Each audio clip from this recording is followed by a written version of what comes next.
ইফতারির আগে যে দোয়া ওইটা আল্লাহ ফিরায় না।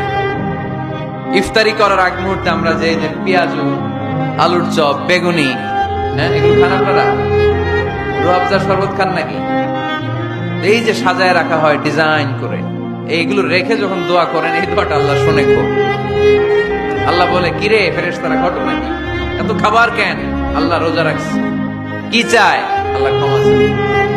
তো খায় না যে তৃষ্ণার, তো আল্লাহ আপনার ভয়। আমারা দেখছে না, আল্লাহ আপনারা দেখে নাই। জান্নাত দেখে নাই, আমার জাহান্নাম দেখেছে আল্লাহ কিন্তু জানে। তারপরে ফেরেশতাদের মুখ থেকে বের করা, সুবহানাল্লাহ পড়েন। আমার জাহান্নাম দেখেছে কিনা বলো? ফেরেশতারা বলে না, জাহান্নাম দেখে নাই। আমার জান্নাত দেখেছে কিনা বলো? জান্নাতও দেখে নাই, কিছুই দেখে নাই, আপনারও দেখে নাই। আল্লাহ এবার খুশি হয়ে যাবে। আমার খুশির জন্য আমার ভয়ে তৃষ্ণার্ত ক্ষুধার্ত সামনে খাবার হাত বাড়ালেই খেতে পারে।